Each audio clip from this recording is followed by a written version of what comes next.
Welcome everybody to Cheese in Depth. I'm Michael Landis, and today we're really fortunate that we have two exceptional industry professionals from Cowgirl Creamery. We have Debra Dickerson and we have Matt Brown joining us today.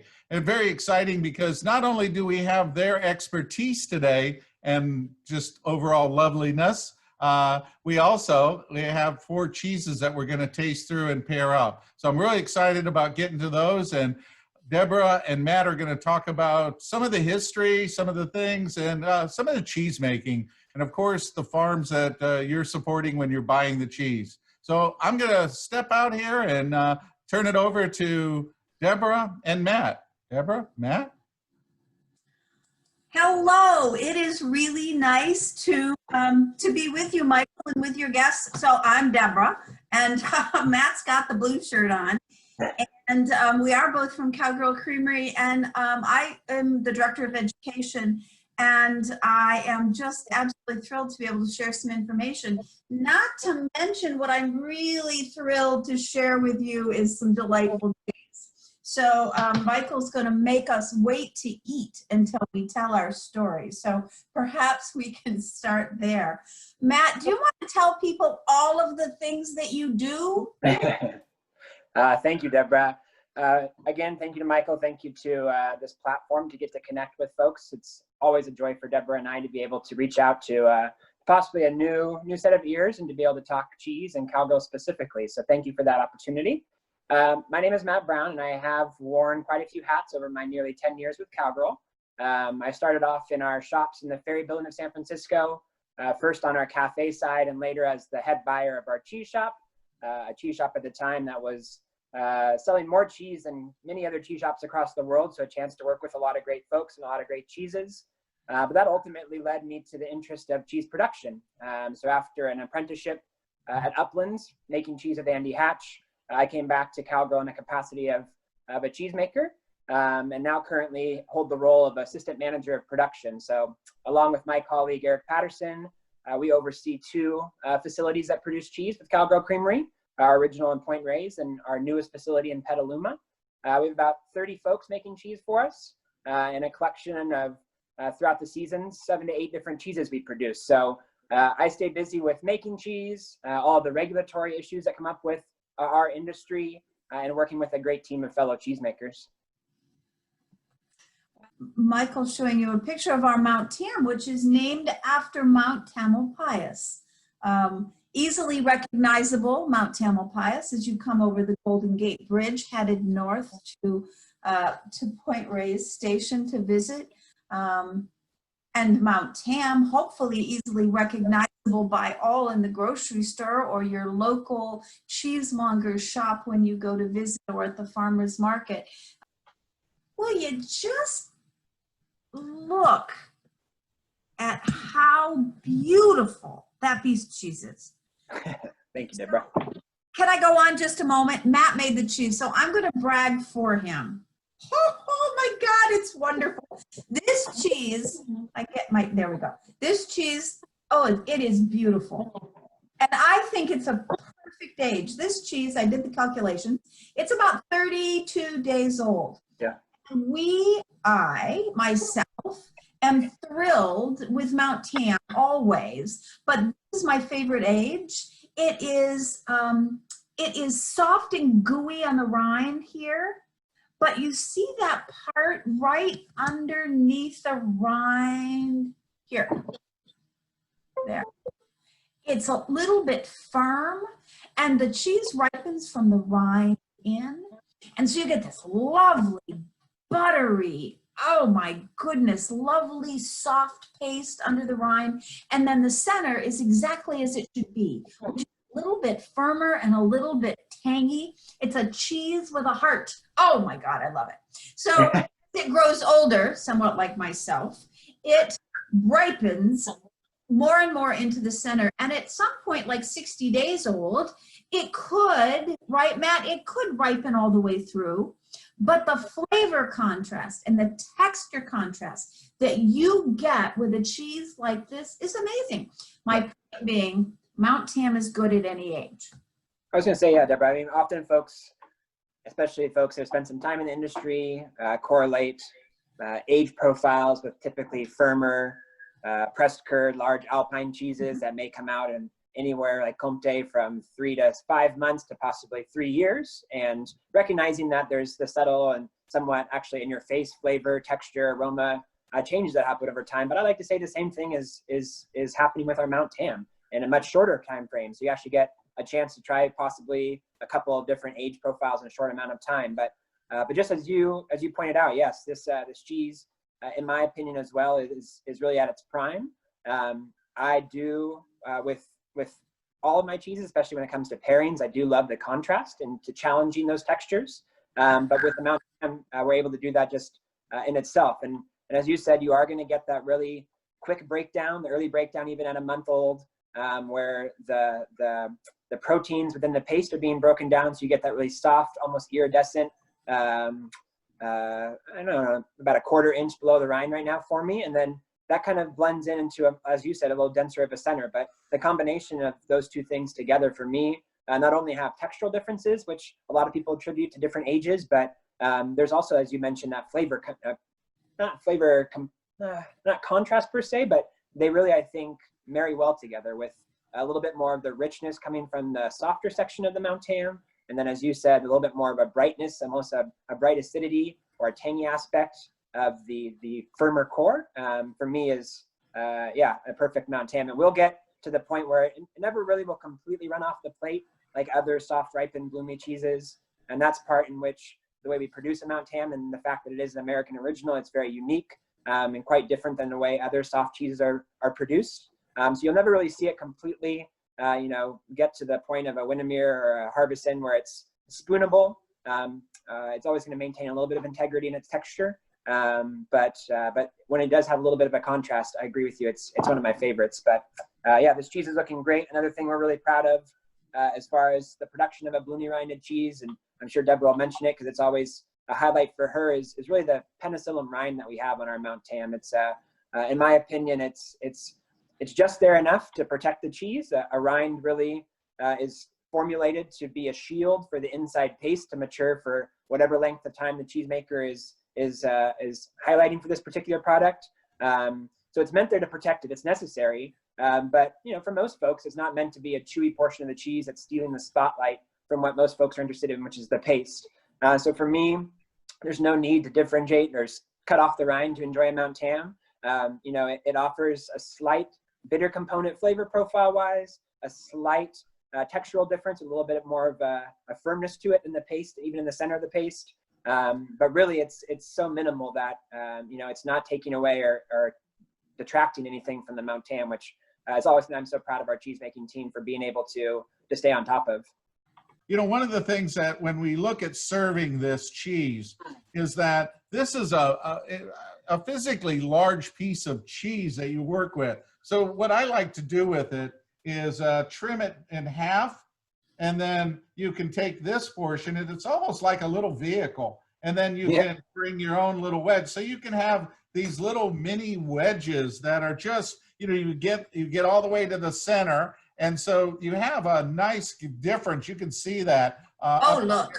And you really can enjoy that piece. So a lot of times when you're entertaining, how are you going to do that? So I make everybody kind of do a little work. So with this one, I happen to be pairing this with the Fat Toad Farm Caramel Vanilla Bean.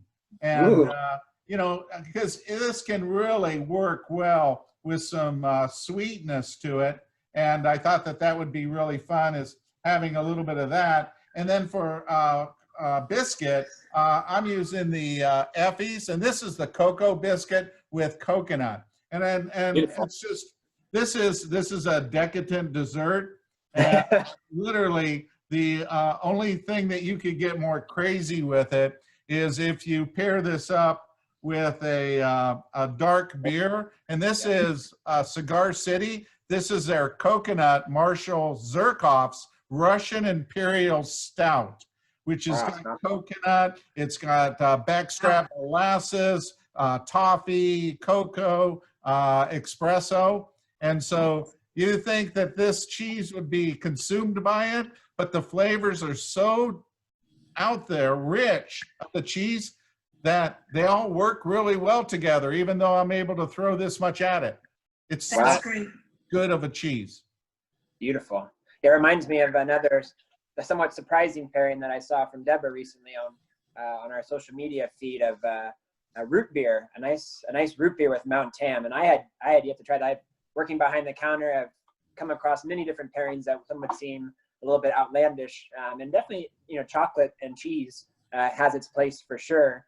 But yeah, I've seen a nice root beer with the richness of Mt Tam, creating almost like root beer float in combination was an eye opener. It's always exciting to see. I was blown away, and it was the foamy, frothy, you know, richness of the root beer against that incredible creaminess of the Mt Tam, and it was sassafras and dark coffee and chocolate were the flavors that came. So it sure did make that root beer a heck of a lot better than it was before. Yeah. It worked. I think that's important. I think recognizing the density of this cheese, you know, I typically, you know, in talking about this session today and pairings and Debra asking questions on my personal preference, working behind the counter, I always felt like it was almost a hurdle for most people to get to the final plate of enjoying a cheese and a beverage or another, you know, artisan charcuterie or whatnot accompaniment, was because they were too worried about it being right or wrong, or is it gonna, you know, their friend's gonna make fun of them. And for me, it's like, make those, you know, something that you enjoy, pair it with something else that you enjoy. And if you don't like it, take away from what you didn't like and move on. But, you know, I think there is, you know, a lot of room for folks to experiment. For dense cheeses like Mt Tam, especially beverage wise, you know, typically a classic pairing is anything with a lot of bubbles. Again, I like to compete against the natural texture of the cheese. So lifting it up with the effervescence of a sparkling wine, or even like a nice Saison beer I love with Mt Tam, especially in the summertime, that has that light kind of fruity background or backbone to it, but then that really bright effervescence to it. So yeah, I mean, I often pride our fresh cheese program on being this kind of down the middle of sweet and savory. Do you want to pair it with a jam and make it sweet, or do you want to pair it, you know, in a breakfast quiche with some cheese and, with some vegetables and bacon? You can really go either way. And Mt Tam, even as a Bloomy Rind triple creme, can do the same thing. We have wild popularity in one of our e-commerce offerings, which is pairing this with some truffles, where we offer this beautiful truffle spread to put into the middle of a Mt Tam. So you cut it open, spread it across, put it back together, and then you can slice it just like you had, Michael, into wedges. And so that savory note is there, and it really, you know, expressed even more strongly with the truffles. But then, yeah, I mean, adding some honey, adding some chocolate like you did, Michael, is another great way to take it to the sweet side, which is, you know, I think the complexity of cheese is not only our own, is always exciting to challenge. So I'll have to try that one though, Michael. It looked like a good dessert. I'm often the blue cheese honey dessert, but that looks pretty good. Yes, indeed. And I don't think that we mentioned it in passing, but we should probably make sure that it's clear that our Mt Tam is indeed a triple creme cheese, and it is absolutely rich, and I call it seductive in its flavor profile on your palate. Really, really lovely, and like a cowgirl, right? So it pairs well with most things, and it plays well with other cheeses on a cheese board. So I think it's I consider it to be a cheese for all palates and a cheese at all ages. It's a good value. It's a great buy, and it supports our local dairy farmers and the community around when you purchase it. So our Red Hawk is the most intense combination of flavors from a very small geographical area. And when Sue started the business, they knew that they weren't dairy farmers. They were chefs, right? And instead of trying to learn that skill set, they chose to work with people who were experts in their field as who were in theirs. And we have continued that with you and Eric and the rest of the team and the cheese and making cheese for the company, but also letting the dairy farmers be the very best that they can do by paying them so that they can continue to do their work. But look at this cheese. Where's my screen? There it is. Michael, look at that. Isn't that beautiful? Absolutely. It's beautiful. It's got a little bit of white blush. Oh my God, Matt, you got to talk about this one. Yeah, Red Hawk is again the cheese that I first learned to produce when I came into Cowgirl's production team, and so it always holds a near and dear place in my heart. It also is, to achieve a triple cream, like Michael had mentioned, that both Mt Tam and Red Hawk are falling underneath the categorize of. It's actually a combination of milk and cream added. I spoke about components. People are familiar with low-fat skim milk on the counters at grocery stores. They see the 2%, the 3%. Well, average cow in our milk shed will throughout the season produce anywhere from 3 to 4% butterfat, just natural milk coming out of the animal, where the cream added to what we call the cheese milk in the vat when we make a batch of Red Hawk or Mt Tam is elevated up to about 8.5% butterfat. So Wow. What's really cool about this is, as I mentioned, Bivalve's producing the milk that we use to make our fresh cheeses, including cottage cheese. And without diving too deep into that, the curd from cottage cheese is actually skim milk. So we separate the fat out of the milk to make the cottage cheese curd. And then that cream is sent out to Point Reyes, since we make our cottage cheese in Petaluma, and that's added back into Bivalve whole milk. So it's actually Bivalve cream added into Bivalve milk to produce Red Hawk, which I think is, as you mentioned, just a really taste of place. This cheese is, for us in our collection, I think the cheese that screams loudest terroir, this idea of, again, a taste of place, that this cheese is meant to be produced in Point Reyes, in that beautiful creamery we saw a photo of in the very first screen. And really, as the story has probably been heard from the bulk of the visitors or listeners out there, this cheese is really, again, yeah, it's a byproduct of being produced in Point Reyes. The red-hued, kind of stickier, tackier mold growth on the outside of the cheese is actually a native culture to Point Reyes. We do not inoculate that into the milk, which often would be done for someone making a wash-grind style cheese in, say, the Midwest, not close to the coast, or added to a wash water where the cheese is washed and then that culture is allowed to grow on the outside. Quite the opposite for us. The small white little blush that you see coming through that red smear mold is a penicillin culture, a culture very similar to the Mt Tam. But when we start washing this cheese in a saltwater solution, we open up the windows of the creamery. They're screened, obviously, to keep out pests. But that cool coastal air for making cheese right along the Tamales Bay, right along the Pacific coast, that climate and the microbes that enjoy that climate really around the world, whether it be the coast of Ireland or the coast of Northern California, are what come in and find this salty, wet rind that we have just washed and start to grow. And really, this is what we utilize, to really possess the unique characteristics of Red Hawk. So for me, Mt Tam, as we talked about, working behind the counter, this is kind of like the introductory cheese. For a lot of folks, especially that are coming new into artisan cheese, again, are worrisome about the vocabulary or jargon they should use. This looks like an artisan cheese by all means, and it has the organic artisan story behind it, but it's still very approachable. As Debra mentioned, it's really a cheese for all ages, a cheese for all palates. It's rich, it's a dreamy texture, and so it's hard pressed to find someone not like a Mt Tam.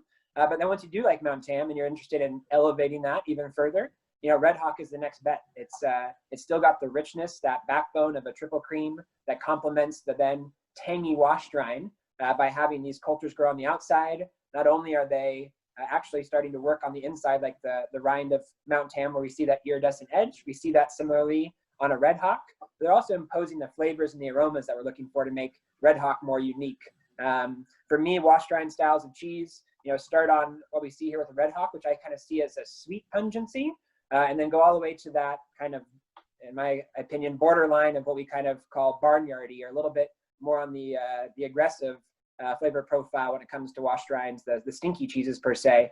So although Red Hawk to the nose has a bit of a strong aroma to it, actually the flavor profile is quite more balanced and lends more to the sweeter pungency side, which I absolutely love. And again, looking at about a 32-day-old cheese, I think Debra had mentioned that all of these soft cheeses we're tasting today are right about that month old.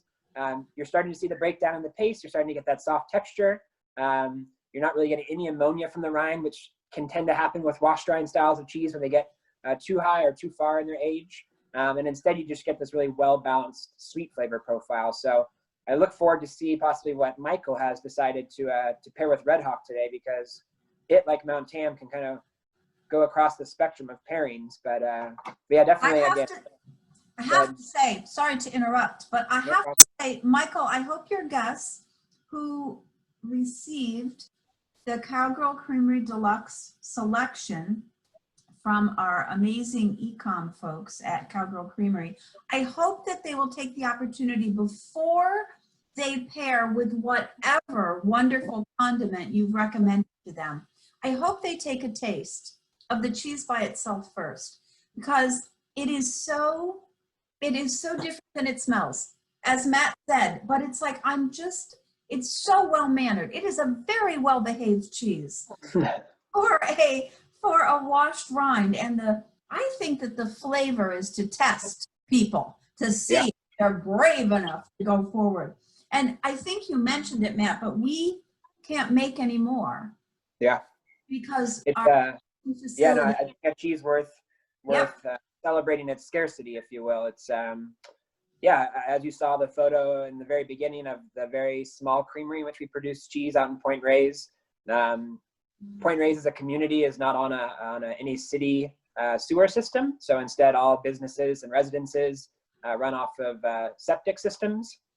And so for us, we're really regulated on the amount of, well, first of all, water coming into the plant.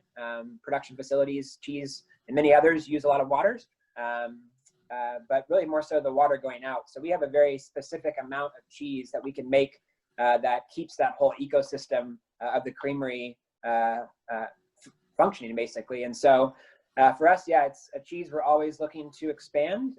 Again, going with the story of its terroir of Point Reyes, we have tried to mimic it in our Petaluma location, which by sheer size has the ability to produce more cheese. And we just can't mimic, from even bringing in the brine from Point Reyes, thinking that the cultures might be living in brine, storing wash water out there and bringing it back in. We can't mimic really the rind that's able to form that creates this unique cheese anywhere else besides our Point Reyes location, which is a hindrance to the growth of this cheese and to suffice the demand out there. But again, I think as with all things artisan, worth highlighting and worth celebrating that. If you do find a Red Hawk out there and you're not next to the Bay Area, then you should definitely swoop it up, because it's hard to come by. It's a really, really lovely cheese. And, sometimes I think we work hard to work in tandem with Mother Nature. And this is an example where we are fortunate enough to have the opportunity in Point Reyes, and let that be what it is for now. So to not be able to replicate it and to be able to be happy with that, we'll come up with something else. I'm sure of it. We're working on it. Michael, what do you got? I've been a judge at the International Cheese Awards for about 10 years now, and washed rinds have been my primary category that I get to judge in. So I have a love of washed rinds. Yesterday I talked with Joey Widmer, who makes the original brick, exactly, and tasting that. And then being able to have the privilege of being able to taste this magnificent washed rind cheese. This is very rich in its flavor and its aroma, but it's not overpowering, and it's very pleasant. There's an earthiness to this that makes it very pleasant. So again, I cut this in a smaller piece. And for this pairing, because it's so rich, that you can really take this to a real entertaining level. And so I'm actually using the Three Little Pigs, their Musa crepes, which is an organic chicken, pork, and wild mushroom mousse that I thought would be really fun with this. And, just adds the additional complexity to it. And I'm using petite toast with it to kind of keep everything together and work with that. So there's also if you like it to go a little bit, kind of take another direction on this, is that these are their little sweet mini peppers. And I have to say that, you know, this really helps because you get that, that earthiness, and the sweet peppers here, what they do is they really bring a little bit of tanginess to the earthiness and richness. So it makes it a little, I guess, a little less intense in its earth and a little more broad when it comes to all the flavors. And I'm pairing it up with a Tucker Hefeweizen because I really want to lighten this up a little bit with the wheat flavors, with a little bit of the coriander, with a little bit of the effervescence. So that's, you know, where I went with it. Beautiful.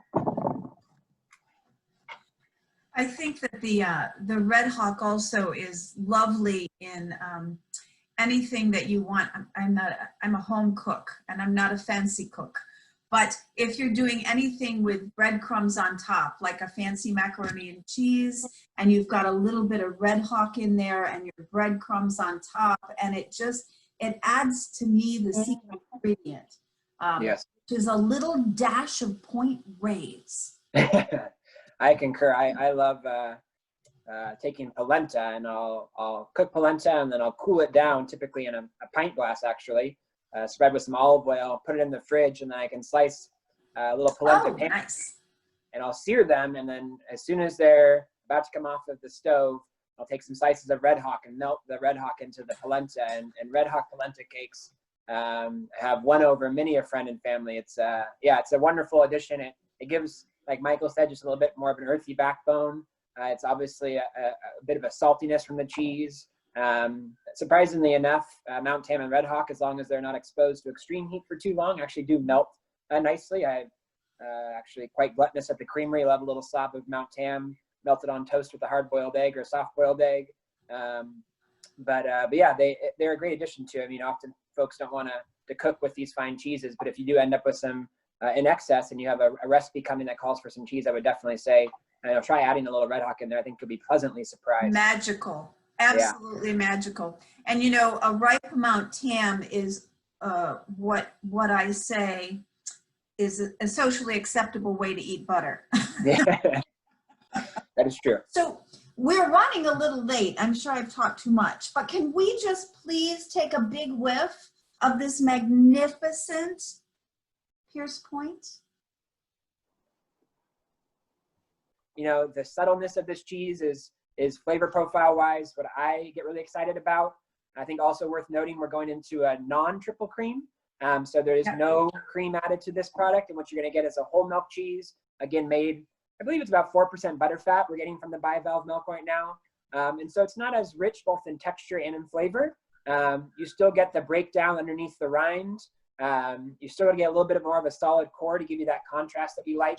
But for us, it's going to be a little bit more, I guess, body to it. It's a little bit more lush in its texture, not necessarily dense, but more, I guess, kind of has a little more kickback to it if you were to squeeze it between your fingers.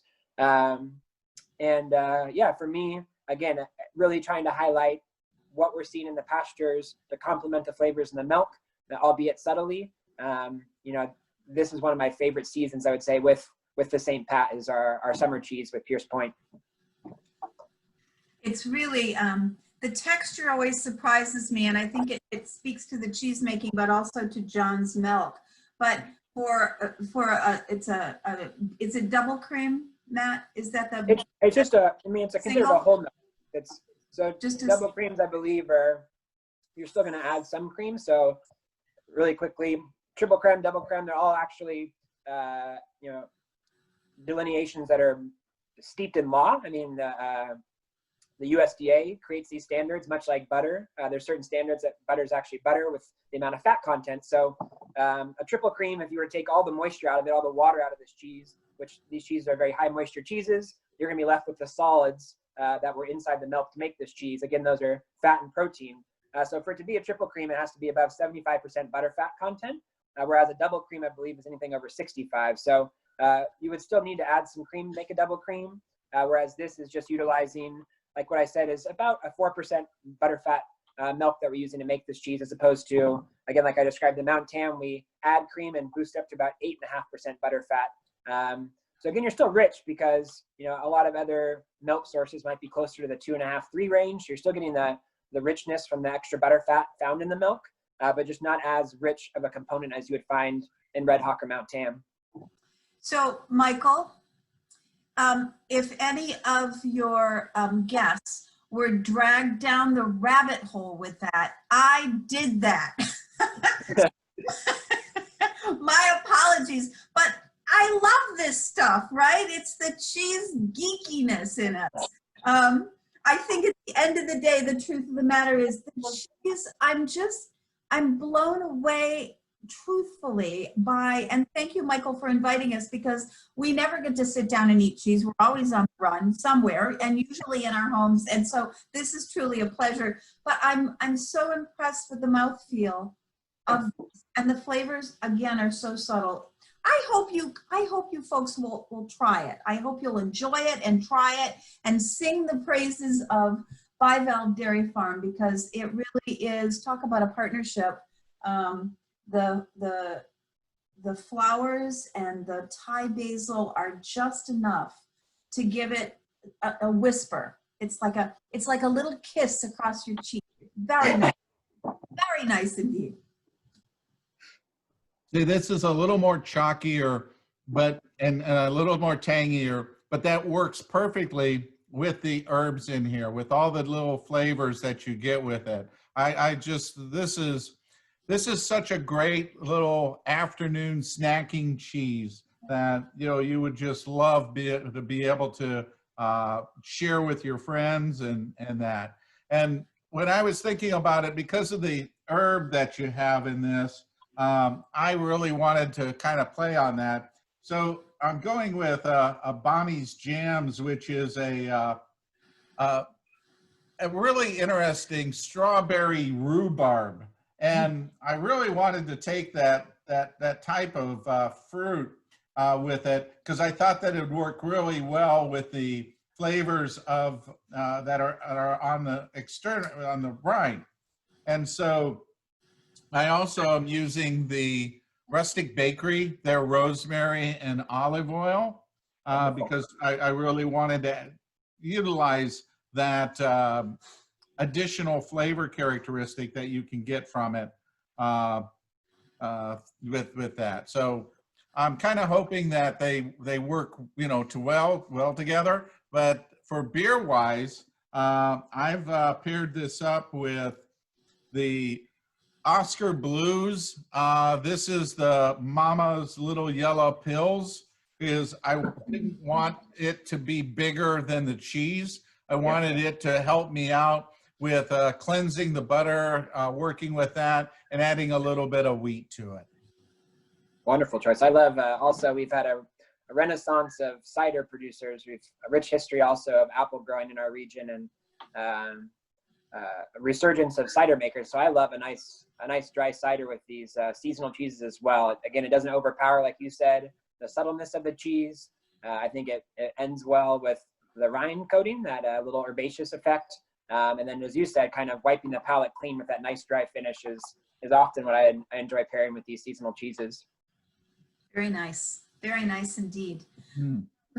This is something you just can't stop eating. That's exactly what we like to have happen. After quite a few years of starting with fresh products and then working our way into these soft ripened cheeses like Red Hawk and Mt Tam, and then eventually our seasonal cheeses, I believe it was close to 2009, 2010, forgive me if I'm wrong on that, but we started to look at the next kind of step in cheese making. Making large formatted cheeses that age for a long time is a daunting task for a cheesemaker.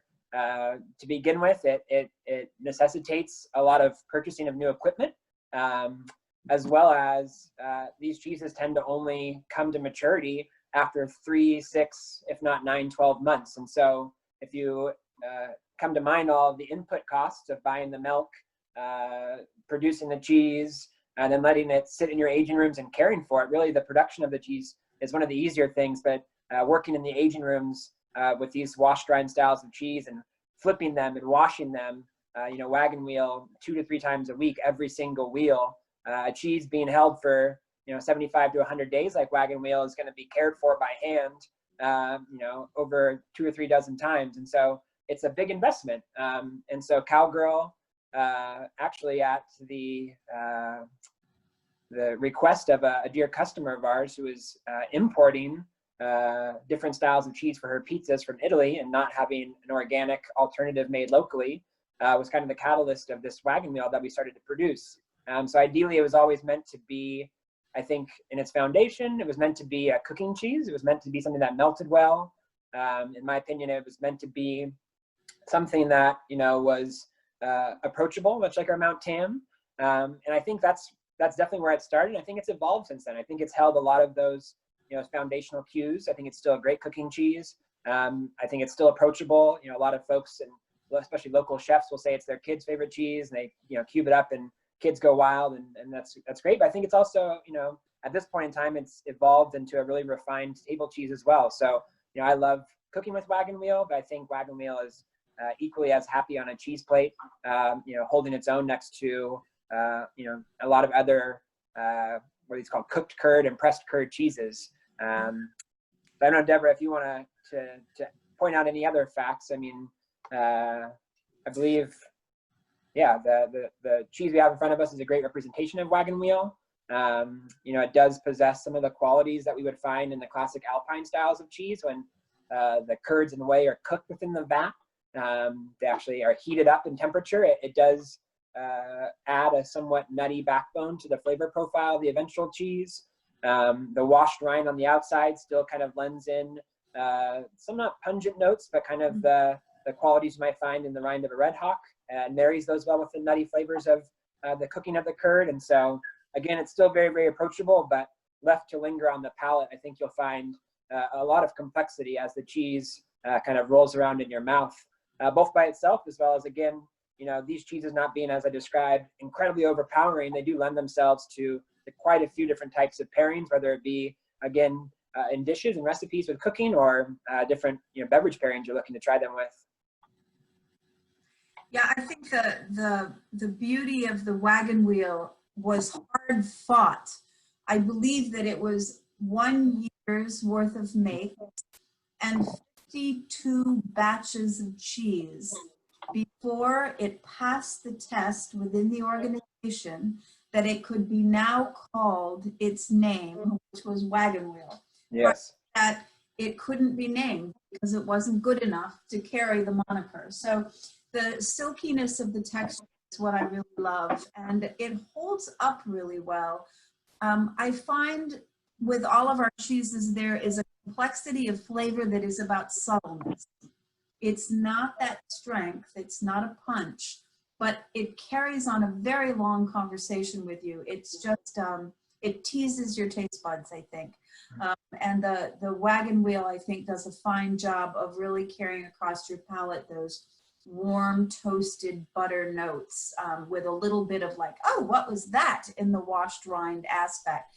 It makes the most amazing raclette. Amazing raclette. Yes. It's just really good.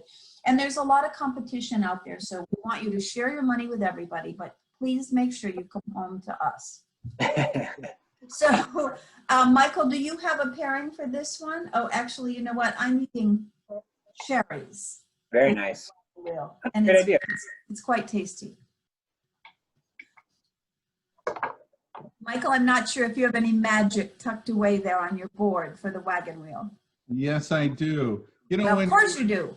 When you're working with a cheese that this Oh, that looks good. There's so much you can do with this, and a lot of times, you know, I advocate find stuff that you have in your refrigerator. If you got some olives and you got some charcuterie and you got that, throw it in and with the cheese. You don't have to. You know, I have several different types of olives here. This is a Divina Greek olive mix, so it's a lot of different ones. I'm using the company out of Atlanta, Spotted Trotter. This is a cured and dried pork sausage. That's just magnificent. And so I really wanted to, utilize the strength of this cheese and the flavor characteristics, you know, by being able to put them together. And then I'm using the Cowgirl, olive oil and sea salt, because that's just the best balance of flavors, because you really don't need anything more. You have this, the olives, the charcuterie. This is a meal. This is like a lunch or even a dinner. There's just so much flavors here. And I'm pairing it with something that has a little bit more strength. And this is Highland Brewery out of Asheville. And this is their Gaelic Ale. And you can see how dark this is, but that's all about malt. It's got a real nice, fresh cleanness to it. And with this, it really helps kind of bring all the flavors. It brings more butter out in the cheese. Lovely. Ooh, that salami looks awfully good. Yeah. Awfully good indeed. Well, I think that I've had a delightful time, and I can't thank you enough for inviting us, Michael. We've kept your guests much longer than we anticipated. I hope they're still with us, and I hope they had a good time. And I just would encourage everyone to support your local cheesemakers and your local shops. Small businesses, we really need to stick together right now and to be safe. To be safe. We're going to go ahead and close up here, and thank you so much. The cheeses were magnificent as always. I really appreciate all the detail. And for those of you that are watching that didn't get the kit, you can still order these cheeses, and then this will be on my YouTube channel, Michael Landis Cheese, coming up. So we'll be able to see it there. Wonderful. Have that available. And of course, you can get all the cheeses through cowgirl.com. So Cowgirlcreamery.com. We are waiting for you. Thank you, guys. Thank you, everyone. Have a great Bye. week. Be safe. all right, I'm going to leave you with the last slide.